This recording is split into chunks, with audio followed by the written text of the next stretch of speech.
Bintang sudah sampai di kota B. Ia masuk ke dalam kisan kosannya dengan menyeret koper kecil miliknya. Langkah gontai ke arah dinding yang dipenuhi dengan foto dirinya dan juga Hadi. Ia melepaskan satu persatu foto yang menempel. Bintang menampilkan senyum sinis. Jika aku tahu kalau kau seorang baji aku tidak akan menunggumu dan menemanimu.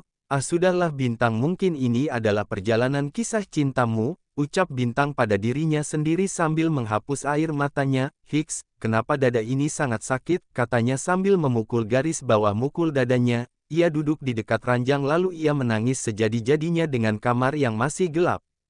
Pagi harinya Bintang terbangun dari tidurnya, dengan mata yang sembab. Mungkin semalam ia lelah menangis sehingga ia pun tertidur di atas karpet. Semangat Bintang, kamu pasti bisa menjalani ini semua.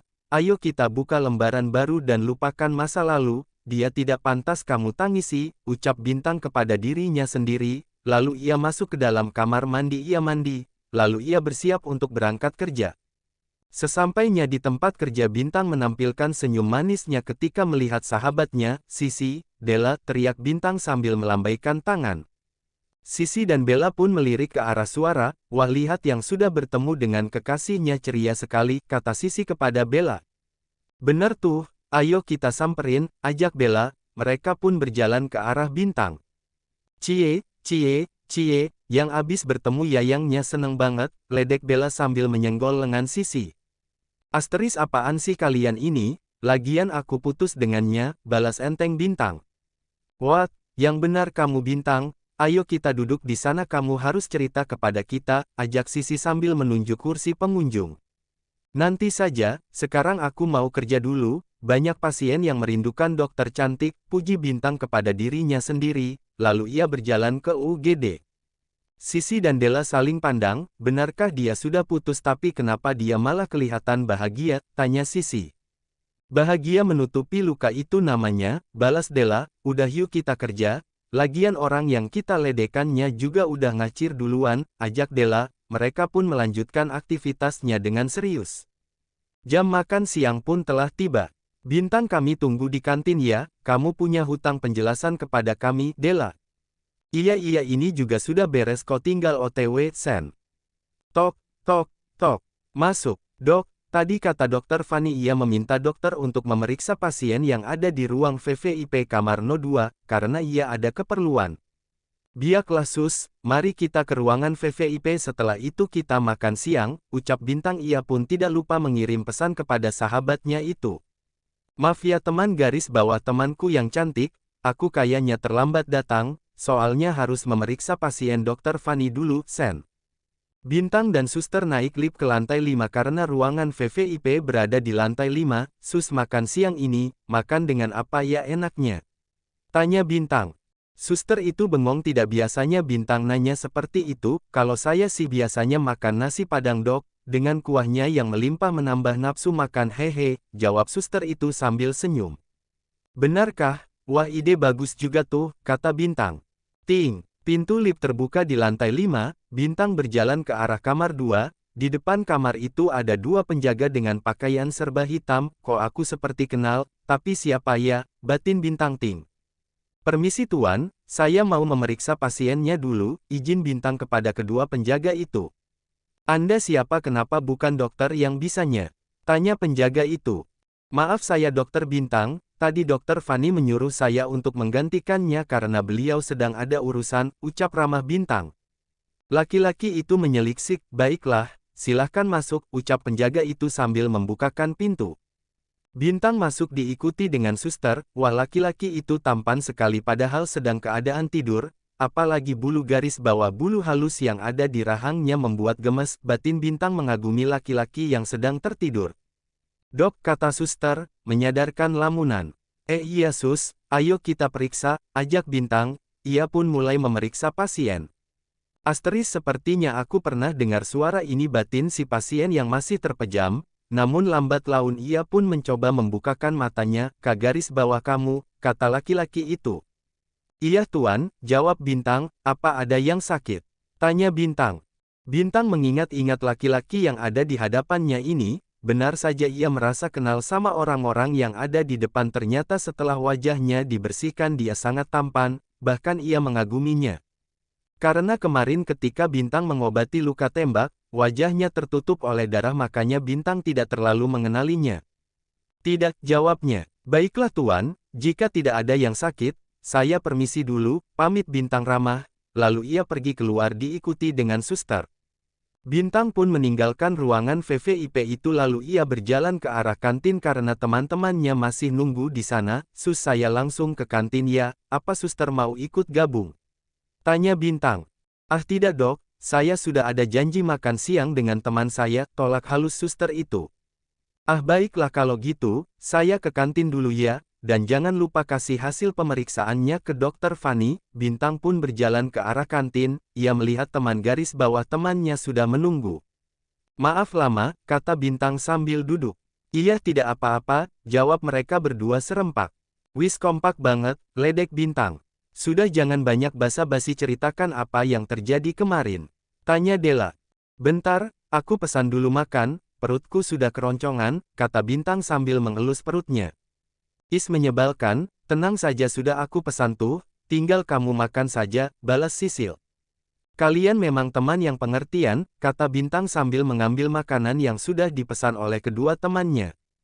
Setelah makan, Bintang langsung menceritakan apa yang terjadi pas ia mendatangi rumah kedua orang tua Hadi. Tanpa sedih ataupun menangis, Bintang menceritakannya dengan santai. Apa kamu tidak sedih Bin? Tanya Sisil. Kenapa? Petik 2. Kamu bercerita seperti yang tidak ada beban dan rasa sedih, jawab Bella.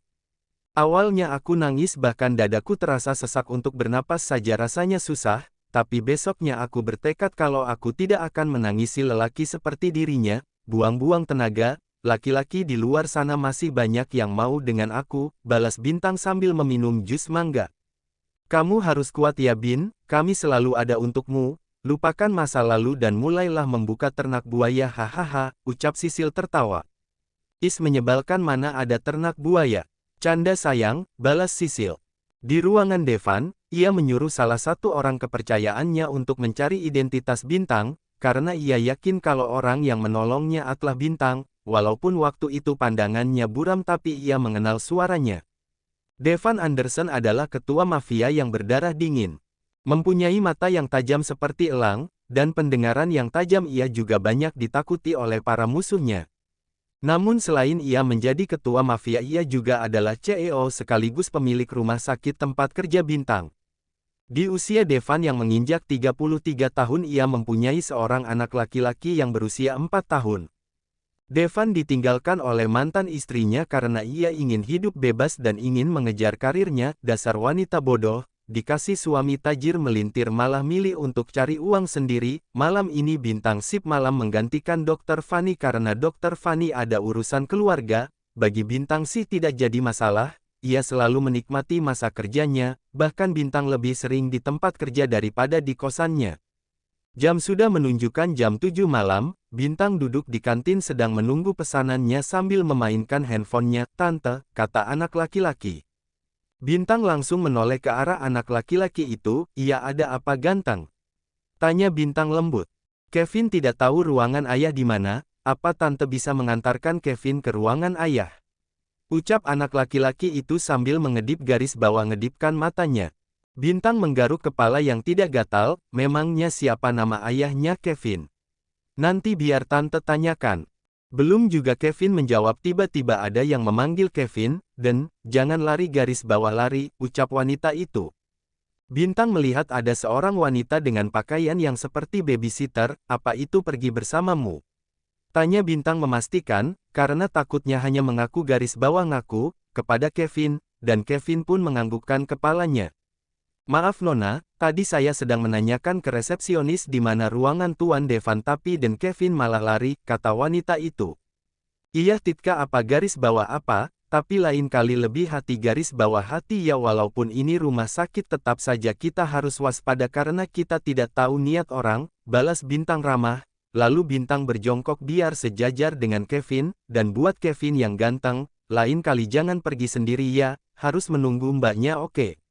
Maafin Kevin tante, balas Kevin menunduk.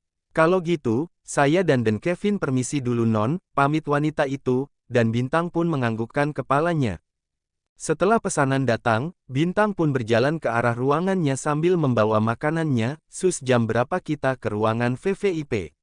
Tanya Bintang kepada suster. Jam 8 dok, jawab suster itu ramah.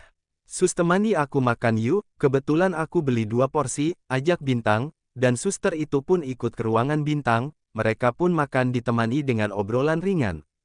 Setelah makan malam selesai, Bintang dan suster pun baik ke lantai 5, untuk memeriksa kondisi pasien VVIP. Tok, tok, tok. Selamat malam, kata Bintang sambil membuka pintu. Malam dok, jawab Devan. Tante, panggil anak laki-laki itu. Kevin, kok di sini? Tanya Bintang sambil berjongkok. Ian, kan ini ruangan ayah Kevin tuh, tunjuk Kevin ke arah Devan. Devan yang melihat interaksi anak dan juga Bintang heran. Apa Anda mengenal anak saya? Tanya Devan. Bintang pun berdiri menghampiri Devan. Ian, tadi di kantin kami baru kenalan, jawab Bintang jujur. Bintang pun langsung memeriksa Devan.